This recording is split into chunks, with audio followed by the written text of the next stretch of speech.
Hello and welcome to my YouTube channel. जैसे कि आपको पता है हम कास्ट को कवर अप कर रहे हैं। आज कास्ट पे लास्ट लेक्चर होगा। सोशल स्ट्रैटिफिकेशन को हम समझ रहे हैं कास्ट थ्रू सोशल स्ट्रैटिफिकेशन, जिसमें हमने गुरी को किया, मीन श्रीनिवास को किया कंप्लीट, लुई डोमो को किया, एंड्रे बैटे को किया। तो आज हम समझते हैं कि कास्ट पे डॉक्टर बाबा साहब भीमराव अंबेडकर का क्या पर्सपेक्टिव था। ठीक है, उनको जरूरी है कास्ट में समझना, ये पार्ट आप स्किप नहीं कर सकते। ठीक है, डॉक्टर बाबा साहब भीमराव अंबेडकर को बहुत ही जरूरी आपको समझना है कि उन्होंने कास्ट के बारे में क्या कहा था। क्यों?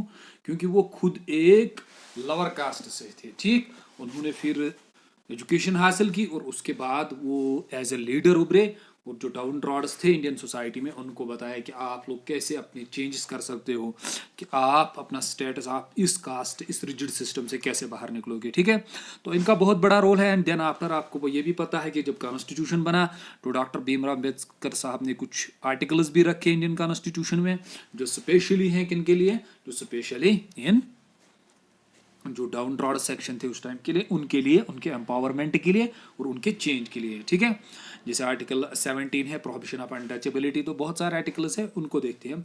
तो चलिए आज हम समझते हैं डॉक्टर बाबा साहब भीमराव अंबेडकर को। ठीक है,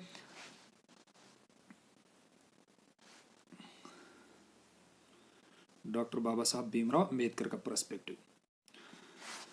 तो इसमें आपको क्या याद रखना है, इनके राइटिंग्स को कन्फाइन करना मेन पॉइंट। इसमें एक बहुत बड़ा चैलेंज है एक सोशियोलॉजी स्टूडेंट के लिए और एक सोशियोलॉजिस्ट के लिए, कि इनको कन्फाइन करना एक लेक्चर में। इनका कोई भी लेक्चर, कास्ट हो, दलित पे इनकी स्टडी हो, जो भी हो, वो इजी नहीं होता है। ठीक है, तो कुछ मैंने भी ट्राई की है कुछ पॉइंट्स को इनको कन्फाइन करने के लिए, कि जो आपके लिए एग्जाम में रहे। ठीक है, तो चलते हैं उन्हीं को समझते हैं। He had a radical view. ठीक है, रेडिकल हम किसे बोलते हैं? रेडिकल हम उसे कहते हैं जो कहता है कि ये सिस्टम ही सारा चेंज कर दो। लिबरल हम उसे बोलते हैं जो उसी सिस्टम में थोड़े से रिफॉर्म चाहता है। ठीक है, तो इनको हम रेडिकल लेते हैं इन कास्ट में, कि इनकी व्यू थी रेडिकल, मतलब ये कहते थे कि जो ये कास्ट सिस्टम ये सारा खत्म कर दो, इसको बंद कर दो। ठीक है, इसके अगेंस्ट थे ये नहीं कहते थे आप रिफॉर्म्स थोड़ा चेंजेस कीजिए तो ये चीजें होंगी, नहीं, ये कह रहे थे इसको बंद कर दो, ये सारा कास्ट खत्म कर दो। He had a radical view of the caste system and called a annihilation of the caste system, कि ये कास्ट जो इसको खत्म कर दो, जो ये कास्ट सिस्टम है। इनकी बुक है एनिहिलेशन ऑफ कास्ट, याद रखना ये बहुत इंपॉर्टेंट है, ये आ सकती है एग्जाम में। He viewed caste system so as डिग्रेडेटेड, एक डिग्रेडेड सिस्टम है, डिह्यूमनाइज्ड, ह्यूमन उसको डिह्यूमनाइज्ड बना देता है। That he deemed beyond rapier, इसने कहा कि आप इसको रेपियरिंग के लिए मत चाहिए, कोई चीज है जो खराब होगी उसको रेपियर हम कर देंगे तो वो ठीक हो जाएगा, नहीं, इसने कहा इसको रेपियरिंग के लिए उस लेवल तक पहुंच चुका है, डिह्यूमनाइज्ड, दैट ही डीम्ड बियॉन्ड रेपियरिंग। अब ये कास्ट सिस्टम उस लेवल तक पहुंच चुका है। ठीक है, उस लेवल तक पहुंच चुका है, मतलब हमने पहले समझा था कि पहले हमने कहा था कि पहले जब हमने इंडोलजिस्ट पर्सपेक्टिव को समझा, वहां हमने कहा कास्ट एज ऑक्यूपेशन स्टार्ट हुआ था, एक वर्ण सिस्टम है कि ये लोग ये काम करेंगे as a division of labour, इसको यूज किया गया था। लेकिन फिर धीरे धीरे ये क्या बन गया, फिर हमने पढ़ा ये रिजिड सिस्टम बन गया, इसमें फिर चेंजेस नहीं हुई। अब भीमराव अंबेडकर साहब ने फाइनली क्या कहा कि कास्ट उस लेवल तक पहुंच चुका है, दैट ही डीम्ड बियॉन्ड रेपियरिंग, अब इसकी रेपियरिंग नहीं हो सकती है, मतलब इसका रिफॉर्म नहीं हो सकता है। तो इसको क्या करना है, जब आपकी कोई चीज होगी उसका रिफॉर्म, उसकी रिपेयरिंग नहीं होगी, तो उसका मतलब है वो कूड़ा कबाड़ा हो गया, तो उसको आपको खत्म कर देना है। ठीक है, तो इस तरह से इन्होंने कहा कि कास्ट को आप रिफॉर्म यार इसमें कोई चेंजेस नहीं ला सकते, ये उस यानी कि उस लेवल से बाहर निकल चुका है, इसलिए इसके खिलाफ थे। ही कंसिडर, इन्होंने गांधी जी की जो व्यू थी, श्री महात्मा गांधी की जो व्यू थी, views on the caste as utopia, UTOPI, इसने कहा जो गांधी जी की, महात्मा गांधी की जो व्यू है कास्ट पे, वो ओटोपिया का मतलब होता है वो एक ख्याली, एक आइडियोलॉजी, हम कहते हैं ना कभी कभी ख्याली सोचते हैं ये चीजें होनी चाहिए, वो चीजें होनी चाहिए। इसने कहा इसकी जो व्यू है किस पे, महात्मा गांधी की जो व्यू है कास्ट पे, वो एक ओटोपियन सोसाइटी है जो रियलिटी में एग्जिस्ट कर ही नहीं रही है, खाली ख्यालों में वो है। ठीक है, इमेजिनेशन में है। तो जो महात्मा गांधी की व्यू थी कास्ट, उस पे भीमराव अंबेडकर साहब ने बहुत सारा क्रिटिसिज्म किया है। ही कंसिडर, इसने कहा, इसने कंसिडर किया क्या, legislative measures and political empowerment. इसने कहा लेजिस्लेटिव मेजर्स लीजिए, किनके लिए, जो डाउन ट्रॉड्स है, जो सबसे लोअर है कास्ट में, दलित, अनटचेबल्स, इनके लिए, शूद्र, इनके लिए legislative measures and political empowerment होना चाहिए। इनको पॉलिटिकल रिप्रेजेंटेशन मिलनी चाहिए, ये पार्लियामेंट में आने चाहिए, स्टेट असेंबलीज में आने चाहिए, इनके लिए रिजर्वेशन क्रिएट कीजिए, इनको एम्पावर कीजिए, इनको पावर दीजिए, as the only way to get rid of untouchability. यही एक तरीका है। ये कहां से निकलेंगे, जो इन पे ऊपर अनटचेबिलिटी की एक चेन है, इससे ये बाहर कैसे निकलेंगे। एक तो पहले इनको क्या देना, लेजिस्लेटिव मेजर्स देने हैं इनको, और दूसरा इनको क्या देना, पॉलिटिकली इनको एम्पावर करना है, इनको पावर देना है, ताकि डिसीजन मेकिंग बॉडी में जब आएंगे, डिसीजन मेकिंग ऑर्गेनाइजेशन में आएंगे, गवर्नमेंट में आएंगे, तो इनके अंदर क्या आएंगी, चेंजेस आएंगी, और ये किससे बाहर निकलेंगे, ये अनटचेबिलिटी से बाहर निकलेंगे। ठीक है, अच्छा, अनटचेबिलिटी टर्म यहाँ पे आएगी, आप बोलोगे सर अनटचेबिलिटी का मतलब क्या था। ये सबसे लोवेस्ट कास्ट था इंडिया में। ठीक है, अनटचेबल्स, इनके साथ टच नहीं कर सकते हो। ठीक है, जैसे इस एग्जांपल से आप ये समझो, अगर आपने लगान मूवी देखी होगी आमिर खान की, उसमें जब वो गेंद जब लेफ्ट साइड जाती है, तो वहां एक आदमी बैठा होता है, तो वो उस गेंद को उठाता है, फिर वो जब गेंद फेंकता है आमिर खान की ओर, वो टर्न हो जाती है एकदम से, फिर वो कहता है इसको कि इसको हम टीम में लेंगे, तो बाकी प्लेयर जो है वो कहते हैं नहीं, हम इसको टीम में नहीं ले सकते। क्यों, वाई, बिकॉज वो अनटचेबिलिटी कास्ट से होता है, यानी कि इनके साथ टच भी मत करो, ये शूद्र से भी लोअर कास्ट होता है। ठीक है, देन उसके बाद क्या समझना है आपको, उसके बाद भीमराव अंबेडकर साहब ने क्या कहा, according to him in a liberal society where merit, sorry, अच्छा, in a literal society, literate society, एक अच्छी सोसाइटी, एजुकेटेड सोसाइटी में where merit and equality are guiding principles. एक अच्छी लिटरेट सोसाइटी, एजुकेटेड सोसाइटी, जहां कौन गाइड करता है लोगों को, जहां किस बेस पे स्टेटस दिया जाता है, वहां मेरिट और इक्वालिटी पे दिया जाता है। जैसे अभी आपका एग्जाम चल रहा है, तो यहाँ मेरिट एंड इक्वालिटी है, जो भी आएगा, जिसकी ग्रेजुएशन है, वो आएगा मेरिट में, तो मेरिट में जब वो एग्जाम देगा, जब मेरिट क्वालिफाई करेगा, तो मेरिट में आएगा कि यहाँ हर कोई अप्लाई कर सकता है, यहाँ इक्वालिटी है, चाहे किसी भी कास्ट से हो। ठीक है, तो इसने क्या कहा, अकॉर्डिंग टू हिम, इसने कहा लिटरेट सोसाइटी वायर, जो एजुकेटेड सोसाइटीज है, वहां कौन गाइड करता है सोसाइटी को, सोसाइटी किस पे चलती है, मेरिट एंड इक्वालिटी पे। ठीक है, प्रिंसिपल, इसी प्रिंसिपल सोसाइटी, इसी प्रिंसिपल पे सोसाइटी, और मॉडर्न सोसाइटी भी इसी प्रिंसिपल पे चलती है। ठीक है, there should be no place, वहां किसकी जगह नहीं होगी, फॉर हेरिडिटरी स्टेटस। अरे लिटरेट सोसाइटी में जहां मेरिट और गाइड, इक्वालिटी गाइड करती है लोगों को, इस पे सोसाइटी चलती है, वहां जगह नहीं होगी, किसकी जगह नहीं होगी, हेरिडिटरी स्टेटस। हेरिडिटरी मतलब आप समझते हो, क्या आपके बच्चे को मिलेगा, आप ब्राह्मण है, आपका बच्चा भी ब्राह्मण है, चाहे वो कैपेबल नहीं हो। ठीक है, आप रूलर है, आपका बच्चा भी रूलर बनेगा, चाहे उसके अंदर कैपेसिटी नहीं हो, चाहे वो कैपेबल नहीं हो, चाहे वो इंटेलिजेंट हो, चाहे वो गद्दा हो, लेकिन उसको मिलेगा। ठीक है, तो हेरिडिटरी स्टेटस ने कहा वहां हेरिडिटरी स्टेटस की जगह नहीं बनती है, इन्हें उसको वहां से खत्म कर दो। देन उसके बाद इसने क्या कहा, Ambedkar analysed the impact of division of society into varnas as a Hindu social order.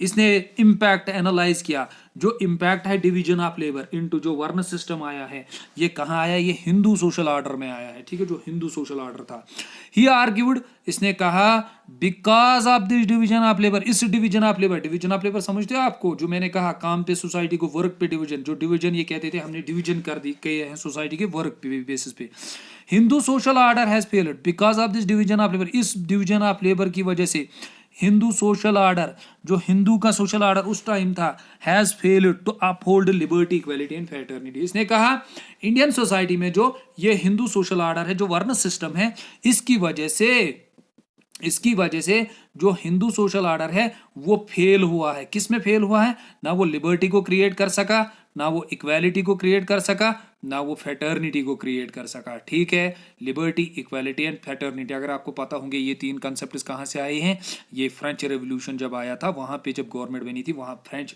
Monarchy खत्म हो गई, तो फिर लिबर्टी, इक्वालिटी एंड फ्रेटर्निटी आई, जो जिन प्रिंसिपल्स पे आज की गवर्नमेंट वर्क करती है। ठीक है, तो इसने कहा इस हिंदू सोशल ऑर्डर, इस डिवीजन ऑफ लेबर, इस वर्ण सिस्टम की वजह से इंडिया में क्या नहीं हो पा रहा है, India is fail to uphold the liberty equality and fraternity principle. यहां ना लिबर्टी मिल रही है, ना इक्वालिटी मिल रही है, और ना ही फेटर्निटी मिल रही है। ठीक है, कहां पे? इंडियन सोसाइटी में। अच्छा, फिर क्या कहता है?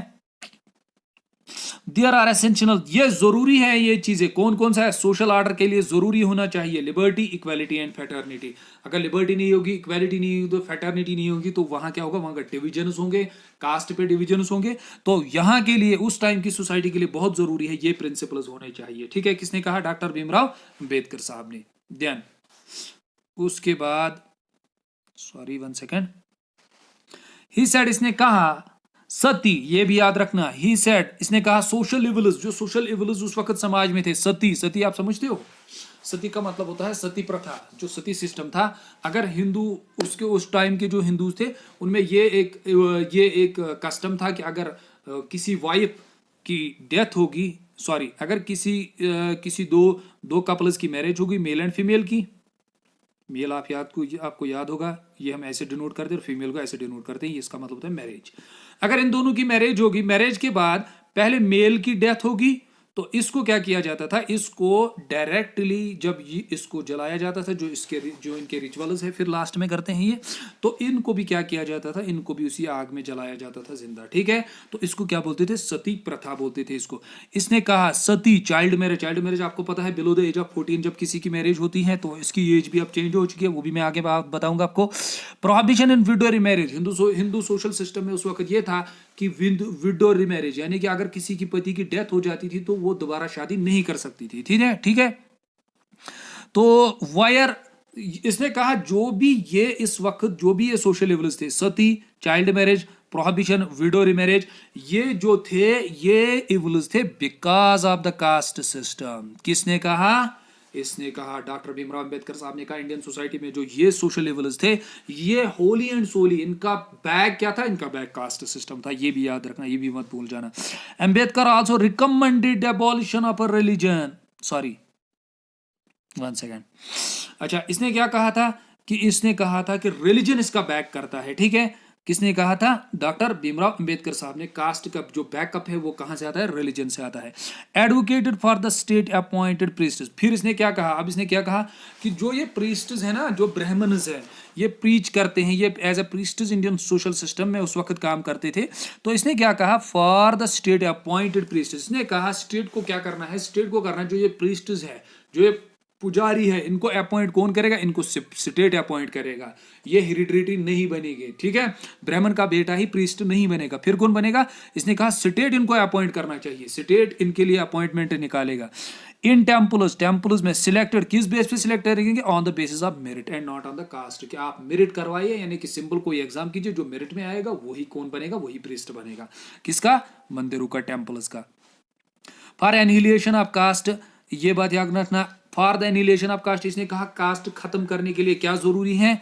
Advocate intercaste marriages, intercaste marriages कीजिए। जो मैंने पिछले लेक्चर में आपको कहा था कि कास्ट प्रिजर्व किससे होता है? एंडोगेमी मैरिज से। इसने क्या कहा? भीमराव अंबेडकर साहब ने कहा एक्सोगेमी मैरिज कीजिए। एक्सोगेमी का मैरिज होता है आउटसाइड द कास्ट, दूसरे कास्ट में कीजिए। ठीक है, इंटरकास्ट मैरिजेस, दूसरे कास्ट में। इंटर डाइनिंग कीजिए, इंटर डाइनिंग है यहाँ, इंटर डाइनिंग मतलब साथ साथ खाना खाइए। Hereditary priesthood should go with the punishment, sorry with the appointment qualification, यानी कि अगर कोई प्रीस्ट बनेगा उसको क्या चाहिए? उसके लिए उसको क्वालिफिकेशन चाहिए, उसकी क्वालिफिकेशन चाहिए। ठीक है, यहां तक समझ में आया? फिर ये टर्म्स भी बहुत जरूरी याद रखनी है। अगर आपके पेपर में ये टर्म आपको दिखेगी सबाल्टर्न, SUBALTRN, ये एंटोनी ग्रैम्शी की टर्म है, ये एंटोनी ग्रैम्शी ने दी है। इसका मतलब क्या होता है? ये डिस्क्राइब करता है लवर कास्ट को, इससे हम लवर कास्ट को समझते हैं। समझ में आई? ये टर्म सोशियोलॉजी में है सबाल्टर्न, इसको एंटोनी ग्रैम्शी ने दिया है। इसका मतलब होता है study of the lower caste. जब आप किसको स्टडी करते हो? लवर कास्ट को स्टडी कर। अगर आपसे ये क्वेश्चन भी पूछा जाए कि ये बताइए कि भीमराव अंबेडकर साहब किस अप्रोच से, तो सबाल्टर्न अप्रोच अगर उसमें होगा तो सबाल्टर्न अप्रोच को आप मार्क करेंगे। ठीक है, इन्होंने लवर कास्ट को स्टडी किया था। और दूसरा पॉइंट जो बहुत जरूरी है, he gave Mantra for the Dalits, इसने दलित्स के लिए मंत्रा दिया था। क्या मंत्रा दिया था? टू कम फॉरवर्ड, आगे आने के लिए। क्या मंत्र? वो मंत्र क्या था? वो मंत्र था एजुकेट, एजुकेशन हासिल करो। ऑर्गेनाइज, और ऑर्गेनाइज हो जाओ, यानी ऑर्गेनाइजेशन बनाओ, यानी सब एक ऑर्गेनाइज्ड वे में रहो, क्राउड में मत रहो, किसी को हेड बनाओ, उसके अंडर काम करो, मैनिफेस्टो बनाओ क्या करना है, ऑर्गेनाइज रहो और एजुटेट, फिर आप लोग एजुटेट करो कि हमें ये राइट चाहिए। पहले एजुकेशन क्या है, इसका मंत्र एजुकेशन, ऑर्गेनाइज एंड एजुटेट, ये याद रखना है, ठीक है। एम, इसका एम क्या था, इसका एम था casteless society and classless society. जैसे मैंने आपको मार्क्स में कहा था कि कार्ल मार्क्स कौन सी सोसाइटी चाहता था, क्लासलेस सोसाइटी चाहता था, कि जिसमें क्लासेस ना हो। भीमराव अंबेडकर साहब क्या चाहते थे, कास्टलेस सोसाइटी। क्या, casteless society and classless society. याद रखना, भूल मत जाना, ये सोसाइटी में ऑब्जेक्टिव आ सकता है या भीमराव अंबेडकर पे आ सकता है, कास्टलेस एंड क्लासलेस सोसाइटी, ठीक है। देन उसके बाद हम क्या समझते हैं, ये हो गया भीमराव अंबेडकर साहब, ये इसके मेन पॉइंट है, ये आप याद रखिएगा। कास्ट एमंग मुस्लिम्स है, उसके बाद फिर कास्ट एमंग मुस्लिम्स क्या है, इसको समझते हैं। इसको भी थोड़ा थोड़ा याद रखेंगे, ज्यादा जरूरी नहीं था ये, लेकिन मुझे लगता है कुछ टर्म्स है इसमें जरूरी जिन पे क्वेश्चन आ सकता है, तो आप फिर कंफ्यूजन में पड़ जाओगे। Islam is considered as an egalitarian religion, हमें से इगैलिटेरियन रिलीजन बोलते हैं, उसका मतलब होता है ये बिलीव करता है on the principle of equality. Islam किस पे बिलीव करता है, इक्वालिटी पे, यहाँ कोई डिफरेंस नहीं है, ठीक है। लेकिन इंडियन सोसाइटी में क्या है, इंडियन सोसाइटी में क्या था, इंडियन सोसाइटी में कास्ट सिस्टम मुस्लिम्स में एग्जिस्ट करता है। बहुत सारे सोशलॉजिस्ट इसको सपोर्ट करते हैं, बहुत सारे सोशलॉजिस्ट कहते हैं नहीं, इनमें नहीं है। तो बहुत सारे फीचर्स पे जो, तो ओवरऑल जो इसकी मतलब क्लासिफिकेशन है उसी को हम देखेंगे। But there are religious variations due to the cultural contact. लेकिन यहां कहते हैं कि इंडियन सोसाइटी में मुस्लिम्स में कास्ट है, कास्ट का कंसेप्ट एग्जिस्ट करता है। क्यों, बिकॉज ऑफ द कल्चरल, क्योंकि उनका कल्चरल कंटैक्ट किनके साथ था, with the culture and places. जो यहाँ के कल्चर थे उनके साथ इनका कंटैक्ट था, तो उसकी वजह से थोड़ा बहुत इनमें भी कंसेप्ट है, किसका, कास्ट का कंसेप्ट है। अकॉर्डिंग टू, अब हम समझते हैं, देखिए उसके बाद हम क्या कहते हैं। अकॉर्डिंग टू सोर्सेज जो सोशलॉजिस्ट ने काम किया है, इंडियन मुस्लिम्स पे काम किया है, ठीक है, वो क्या कहते हैं, caste among Muslims developed as a result of, caste Muslims में डेवलप हुआ है और है, क्यों हुआ है, रिजल्ट ऑफ क्लोज कांटेक्ट। इनका क्लोज कांटेक्ट किसके साथ था, विद द हिंदू कल्चर्स, ठीक है, क्योंकि बहुत सारे कल्चर साथ साथ रहते थे। तो कल्चर्स हम सोशलॉजिकली कहते हैं, जब दो ग्रुप्स आएंगे डिफरेंट कल्चर्स के, फिर साथ साथ रहेंगे, वहां जरूरी है, वहां कल्चरल दो ग्रुप्स है, मुस्लिम्स हैं, हिंदूज साथ साथ रहते हैं, दो ग्रुप्स के कल्चर्स में साथ साथ रहते हैं। तो हम क्या कहते हैं, हम कहते हैं सोशियोलॉजी में वहां डेफिनेटली पॉसिबल बनता है कि इस ग्रुप के कुछ कल्चरल ट्रेट्स इनमें आएंगे और इस ग्रुप के कुछ कल्चरल ट्रेट्स इनमें आएंगे, कल्चरल ट्रेट्स, ठीक है। छोटे छोटे कल्चर के पार्ट्स, कुछ ये फॉलो करेंगे, कुछ ये फॉलो करेंगे, इनका इन पे इम्पैक्ट पड़ेगा, इनका इम्पैक्ट इन पे पड़ेगा, समझ आई बात। तो उसी को हम कहते हैं सोशलॉजिस्ट, कुछ सोशलॉजिस्ट बोलते हैं declare developed as a result of close contact with the Hindu culture, क्योंकि इनका क्लोज कांटेक्ट किसके साथ है, हिंदू कल्चर, तो इनमें भी कास्ट का कंसेप्ट थोड़ा थोड़ा आया था, तो नजर आ रहा है। क्या है, द कन्वर्ट्स, जो कन्वर्ट हुए थे हिंदुइज्म से जो किस में हुए, इस्लाम में कन्वर्ट हुए थे, who remained with the Hindu culture universe and retained money and retained may of its associated beliefs and practices। जो कन्वर्ट हुए थे उनमें कुछ कल्चरल प्रैक्टिसेस थे हिंदुइज्म के, जो वो साथ लेके चल गए, फिर किसमें, जब वो इस्लाम में है तो उन्होंने वो साथ साथ रखे हैं, ठीक है। क्यों, क्योंकि हम सोशलॉजिकली बोलते हैं अगर आप किसी चीज को छोड़ेंगे, उन चीजों में जो वहां आप कस्टम्स प्रैक्टिसेस करते थे, जो आप वहां के बिलीफ्स हैं, जो आपके वहां के ट्रेडिशंस हैं, वो आप एकदम से नहीं छोड़ सकते हैं। सोशलॉजिकली हम बोलते हैं उसमें जनरेशंस लगते हैं और बहुत साल लगते हैं उसको छोड़ने में, ठीक है। तो उसकी वजह से क्या कहते हैं सोशलॉजिस्ट, हाँ इनमें कुछ क्या थे, इनमें कुछ कल्चर था, किन में, मुस्लिम्स में भी थोड़ा बहुत किसका कंसेप्ट था, कास्ट का कंसेप्ट था, because of the cultural conduct with the Hindus.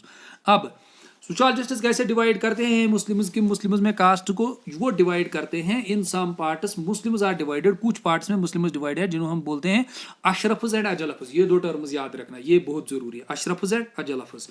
अशरफस को क्या बोलते हैं? सुपीरियर। ये खुद को क्लेम करते हैं सुपीरियर कास्ट, ये कहते हैं हम सुपीरियर कास्ट है। क्यों? डेराइव्ड फ्रॉम द फॉरिन, ये फॉरिन से आए थे, एंसेस्टर्स इनके आए थे, ठीक है। जैसे हमारे सोसाइटी में हायरार्की के लिए हम देखते हैं सैयदस, शेख, मुगल्स और पठानस को, ठीक है। तो ये क्या कहते हैं? हम फॉरिन डिसेंडेंट्स हैं, हम बाहर से आए हैं, इन्होंने यहाँ इस्लाम को फैलाया है। तो ये क्या कहते थे? ये मुस्लिम्स थे। तो ये खुद को, इनको हम क्या बोलते हैं? इनको सोशियोलॉजी में हम बोलते हैं अशरफस, ठीक है। और assume to be converted from the, जो यहाँ के लोग कन्वर्ट हुए थे किससे? हिंदुइज्म से इस्लाम में हुए थे, उनको बोलते हैं अजलफस, ठीक है। दे आर इंडिजीनियस पॉपुलेशन, यानी ये यही के लोग रहने वाले थे। इनको हम लोअर ऑर्डर कैसे इनको डिवाइड किया जाता है? फर्स्ट कौन हुए थे? फर्स्ट ब्राह्मण्स हुए थे, उन्होंने खुद का नाम सैयद रखा था। फिर राजपूत आए थे, शेख। तो उसके बाद आपको क्या समझना है? उसके बाद आपको समझना है about the Ashrafs and Ajlafs there is one more caste, और एक कास्ट एग्जिस्ट करता है जिससे क्या बोलते हैं? अर्जल कास्ट, ARZAL, अर्जल कास्ट। ये किसके बराबर होता है? ये इक्विवेलेंट टू अनटचेबल्स होता है, जैसे हम अनटचेबल्स कहते हैं फिफ्थ, जिसे हम फिफ्थ कैटेगरी में रखते हैं, तो इसको हम क्या कहते हैं? अर्जल कास्ट अमंग द मुस्लिम्स। अच्छा, अब आप ये क्वेश्चन बोलोगे सर जो हिंदू मुस्लिम, जो सॉरी शिया मुस्लिम है एंड जो सुन्नी शिया मुस्लिम है उसको कैसे रहेंगे? उसको बोलते हैं सेक्टेरियन, ठीक है। शिया एंड सुन्नी मुस्लिम, ठीक है। अच्छा, अब हम इस तरह से भी नाम देखते हैं सोसाइटी में, ये बलूची है, ये सिंधी है, हाँ, ये पंजाबी है, तो इसको क्या बोलेंगे? इसको बोलते हैं इथनिसिटी, ये इथनिसिटी के बेस पे होता है, ठीक है। उसके बाद अगर किसी और को कास्ट समझना है कि वो कहता है सर मुझे कास्ट को अच्छे से जम्मू कश्मीर में पढ़ना है, तो और क्या क्या पढ़ सकते हैं? Books for the study in caste in Jammu and Kashmir, उसके लिए आपको कास्ट इन कश्मीर क्या है, उसके लिए बशीर अहमद, जो doctor Bashir Ahmad, professor Bashir Ahmad Dabla sir है, जो कि फार्मर एचओडी थे, अल्लाह इनको जन्नत नसीब अता करे, क्योंकि ये इस दुनिया से जा चुके। मैंने इनके पास एक पेपर पढ़ा था, तो ये इन्होंने सोशोलॉजी डिपार्टमेंट जो है, जो कश्मीर यूनिवर्सिटी का सोशोलॉजी डिपार्टमेंट थे, वहाँ ये एचओडी थे।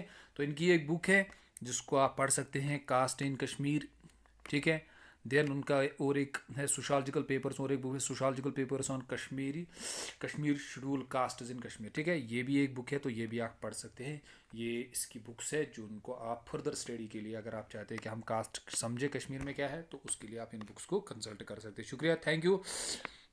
इसके साथ साथ ज़रूरी बात ये कि वीडियो के डिस्क्रिप्शन में मैं टेलीग्राम की लिंक प्रोवाइड करता हूँ हर किसी लेक्चर में, उसको ज्वाइन कीजिए। अगर आपको मटेरियल चाहिए PDF, तो जब आप टेलीग्राम ज्वाइन ग्रुप करेंगे तो वहाँ मैं लेक्चर्स के साथ साथ PDF भी मटेरियल अवेलेबल करता हूँ, ठीक है। और चैनल को सब्सक्राइब, लाइक और कमेंट्स करते रहे। बाकी शुक्रिया, thanks to all of you.